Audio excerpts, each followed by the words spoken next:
দিয়েছে যে আমরা আমাদের এই দেশটার মধ্যে শুধু মন্ত্রীর ছেলে মন্ত্রী হবে না, এমপির ছেলে এমপি হবে না, আমার এই দেশের মধ্যে একজন রিক্সা চালকের ছেলেও এমপি যদি হওয়ার যোগ্যতা থাকে তাকেও আমরা এমপি বানাইতে হবে আমাদেরকে। সুতরাং আজকে দেখা গেল এই পাপিষ্ঠরা, অপদার্থরা, সেই ফেসিস্টরা নতুন করে ষড়যন্ত্র করে আমার বাংলাদেশের এই মেধাবী ভাইদেরকে, আহারে এত সুন্দর টকটকে একটা ছেলে জুমার পরে বুলেটের আঘাত তাকে ঝাঁঝরা করে দেওয়া হয়েছে, এমন ভাবে শুট করে তাকে মারা হয়েছে, এমন মহা এক পরিকল্পনা করে এমন এক শুটারকে দিয়ে গুলি করা হয়েছে যেন সে দুনিয়া থেকেই যেন বিদায় নিয়ে নেয়। আমরা বলি একটা ওসমান হাদি যদি মারা যায়, হাজার হাজার ওসমান হাদি ঘরে ঘরে জন্ম হবে। কথা বলেন ঠিক কি ঠিক না? তাই বলতে হয় আবু সাইদ মুক্ত, শেষ হয়নি যুদ্ধ। এই যুদ্ধ আমাদেরকে আরো লড়াই আর সংগ্রাম করে আমার বাংলাদেশের এই স্বাধীনতাকে আবার পুনরায় ফিরে আনতে হবে। চিৎকার দিয়ে বলেন। এই জন্য আমরা স্বরাষ্ট্র উপদেষ্টা বরাবর বলতে চাই, জনাব স্বরাষ্ট্র উপদেষ্টা সাহেব, আপনার মুখে মূর্খ মানুষের মতো কথাবার্তা মাঝে মাঝে আপনি বলেন, অথচ আমরা দেখেছিলাম ফখরুদ্দিন মঈনুদ্দিনের আমলে মাত্র 15 মাস 1 বছরের মধ্যে এমন উনি দেশটাকে পরিবর্তন করে দিয়েছিল। কে এমপি কে প্রধানমন্ত্রী তারা কোনো বাদ বিচার করে নাই, সবাই হাতের মধ্যে হাত করা পড়াইয়া কাস্টডির মধ্যে ঢুকাই দিয়েছিল, জেলখানার তারা বন্দী করেছিল। কথা বলেন ঠিক কি ঠিক না? কালকে জিজ্ঞেস করছে যে 5ই আগস্টের পর যে অস্ত্রগুলো লুটপাট হইল, এই লুটপাট অস্ত্রগুলোর খবর কি? উনি কইছেন না এই কথা না, আমার কথা হলো পেঁয়াজের দাম কিল্লিকে 30 টাকা করে বাইরে গেল, এই টাকা পড়া কর। এই দুঃখ কই কমু, কারে কমু বলেন? কাছে বলে এই দুঃখ।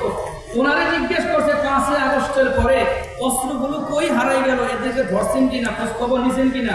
উনি বলে পেঁয়াজের দাম কেন 30 টাকা বাড়লো, এই টাকা খবর কর। এটি কেমন উপদেষ্টা, কেমন তিনি স্বরাষ্ট্র উপদেষ্টা? জায়গায় জায়গায় সন্ত্রাসীরা ঘাপটি মেঝে বসে রয়েছে। 1-1.5 বছরের মধ্যে শত শত মানুষ নিহত হইল, খুন খারাপি হইল। যদি এদেরকে ধরে ধরে যদি জেলখানার মধ্যে যদি বন্দী করা হইতো, এদেরকে যদি ফাঁসির কাষ্ঠে ঝুলানো হইতো, তাহলে মনে হয় আমার ওসমান হাদি ভাইয়ের মতন ভাইকে নতুন করে আর রক্ত দেওয়া লাগতো না। চিৎকার দিয়ে বলে। তাই আমরা বলিষ্ঠ কণ্ঠে বলতে চাই, যারা ওসমান হাদি ভাইয়ের উপর আক্রমণ যারা করেছে, অতি তাড়াতাড়ি তাদেরকে গ্রেফতার করে, শুধু গ্রেফতার করলে চলবে না, electronics media, print media, paper পত্রিকা সমস্ত কিছু একসাথে অন করে তাদেরকে সমগ্র বাংলাদেশের মানুষদেরকে দেখিয়ে দিয়ে তাদেরকে ফাঁসির কাষ্ঠে ঝুলাইতে হবে। চিৎকার দিয়ে বলেন। ফাঁসির কাষ্ঠে ঝুলানো ব্যতীত এই সমস্ত নরহাম পাঠানা কোনোদিন ঠিক হবে না। তাই প্রিয় ভাইয়ের আমার এই বাংলাদেশকে নতুন করে বিনির্মাণ করতে হলে আমাকে সন্ত্রাস মুক্ত, চাঁদা মুক্ত, ইফতিজিং মুক্ত আর লুটপাট মুক্ত বাংলাদেশ করতে চাইলে আমাদের প্রত্যেককে আপন আপন জায়গা থেকে এগিয়ে আসতে হবে। কথা বলেন ঠিক কি ঠিক না? আল্লাহ পাক কোরআনে বলেছেন, ওয়ামা লাকুম লা তুকাতিলুনা ফি সাবিলিল্লাহ ওয়াল মুস্তাযআফিন মিনার রিজাল। আর কি হইল তোমাদের অন্তর থেকে জিহাদি তামান্না চলে গেল? কি হইল তোমাদের এইটা? আমরা এখন মৃত্যুকে ভয় পাই, সত্য কথা বলতে ভয় পাই, সঠিক কথা বলতে আমরা সাহস পাই না। ও ভাই, এরকম করলে চলবে না। সত্য ভিতরে শুধু রাখলেই চলবে না, মুখ দিয়ে বলতেও হবে। কথা বলেন ঠিক কি ঠিক না? শুধু আগের মানুষকে দোষ দিবেন, এখন যারা অপকর্ম যারা করেছে, যারা ওসমান হাদিকে যারা মানলো, এরকম তরু তাজা একটা যুবককে যারা রক্তাক্ত করলো, তাদের বিচার আমরা দেখতে চাই কি চাই না? জোরে বলেন। মুসলিম শরীফের 2909 নম্বর হাদিসের মধ্যে আসছে, হযরত আবু হুরায়রা রাদিয়াল্লাহু তাআলা আনহু থেকে বর্ণিত, তিনি বলেন, আন আবি হুরায়রা আন নবী সাল্লাল্লাহু আলাইহি ওয়াসাল্লাম قال والذي لا يأتين على الناس زمان لا يدري القاتل في أي شيء قتل ولا يدري المقتول في أي شيء قتل।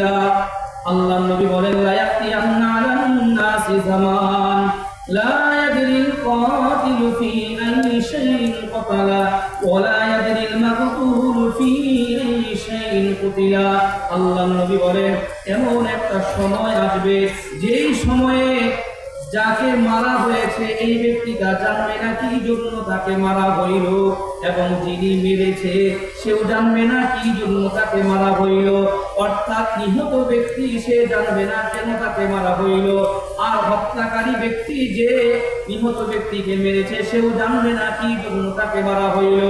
একটা বুলেটের আঘাত করে চাকু দিয়ে পার মেরে অথবা কুড়াল দিয়ে কোবায়া মারলো, বলে এটার কথায় অন্যকে দুনিয়া থেকে তুমি সরায়া দাও। আল্লাহ রাসূল বলেন এমন যারা করে, বলে এমন মানুষ তারা আমি নবীর কোনদিনও তারা শাফায়াত পাবে না। আল্লাহ রাসূল আর বলেন as-sabiru fihi ma'ala dinihi kal-qabidi 'alal jamar। আল্লাহ নবী বলেন এমন একটা সময় আসবে যেই সময়ে মানুষের হাতের মধ্যে কয়লা রাখাটা সহজভাবে নিজের ঈমান রক্ষা করার চাইতো as-sabiru fihi ma'ala dinihi kal-qabidi 'alal jamar। বলে হাতের মধ্যে কয়লা রাখা যেমন কঠিন, এমন কঠিন হবে মানুষের ঈমানের উপর অটল অবিচল থাকা।